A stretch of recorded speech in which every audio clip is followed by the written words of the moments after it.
Welcome back, Illuminators, where we dive deep into the history's darkest and deepest corners. Today we explore the terrifying reign of one of the most powerful rulers of the medieval world, Charlemagne, the king of the Franks, and his relentless campaign against the Saxons, people whose beliefs, culture, and practices he sought to obliterate.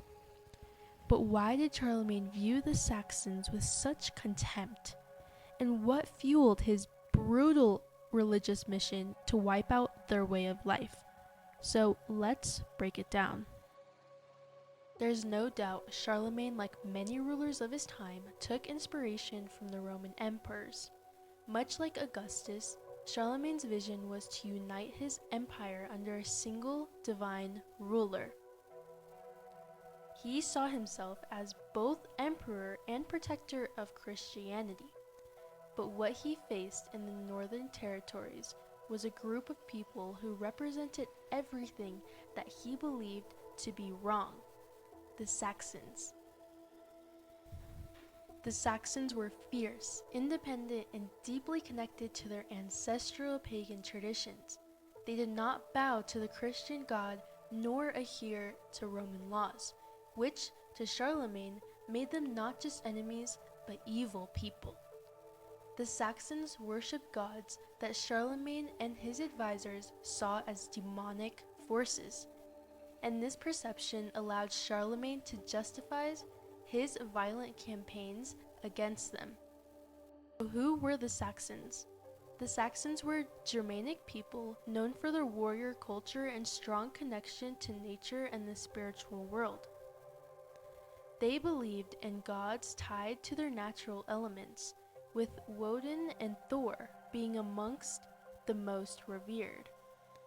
Their rituals included sacrifices and festivals that honored their gods and ancestors. These practices, while meaningful and central to their way of life, were seen by Charlemagne as devil worship. To Charlemagne, the Saxons weren't just pagans, they were the embodiment of chaos, everything that Christianity stood against. And so, he launched his mission to convert them. But his methods? Brutal, bloody, and terrifying. Charlemagne issued what would become one of the most infamous pieces of legislation in his reign. This was a set of laws aimed at eradicating paganism, and if you thought conversion would come through this peaceful preaching or negotiation, think again. Under these laws, if any Saxon refused to convert to Christianity, the punishment was death. Worshipping their gods? Death. Not bringing in their children for baptism? Death.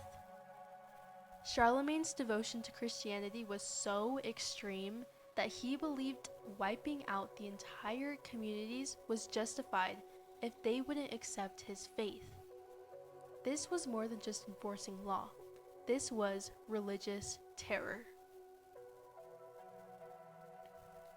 But why was Charlemagne so relentless? Like many kings of the time, Charlemagne saw himself as divinely chosen. His rule was sanctioned by God, and in his mind that made his every decision righteous. He wasn't just expanding his empire, he was doing God's work. He closely worked with the church, and together they established an educational system that instilled loyalty to both God and the king. This ensured that the future generations of Saxons, in all instilled under Charlemagne's rule, would be indoctrinated into a worldview where the empire was almost as divine as God himself. According to the General Capitulary of the Missi, loyalty wasn't owed to the empire as an institution, but to Charlemagne as a person.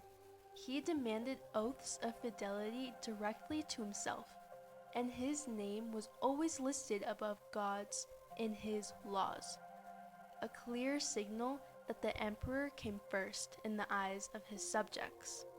Charlemagne's military campaigns against the Saxons were as much about power as they were about faith. Yes, he had qualities of a Roman Empire, building an empire, creating laws, and establishing a strong central authority. But make no mistake, he was also a brutal Germanic warlord.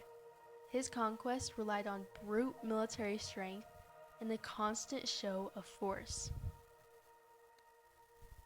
His conversion by the sword laid the foundation for centuries of Christian domination over the Saxon people. The pagan Saxon culture, once vibrant and free, was shattered. Forced baptisms and mass executions became the norm, and under Charlemagne, entire villages were burned to the ground simply for refusing to renounce their gods. In the end, Charlemagne used religion not just to unite his empire, but to control it. He believed in his divine right to rule everything and everyone, and his hatred for paganism became one of the driving forces of his reign. So was Charlemagne an evil religious leader? To the Saxons, and perhaps to us looking back through history, the answer is yes. His brutal methods, justified by religion, tore apart an ancient people's way of life. To him, though, he was simply fulfilling his divine mission, cementing his legacy as a protector of faith. History is filled with figures like Charlemagne, leaders who used faith as both a sword and a shield. But it's crucial to remember the cultures lost in the wake of their campaigns. The Saxons, with their rich traditions and beliefs, are just one of the many who fell victim to this harsh chapter of history. If you enjoyed this deep dive into the darker side of history, be sure to subscribe, like, and hit the bell for more revelations. Until next time, Illuminators, stay curious and keep questioning the past.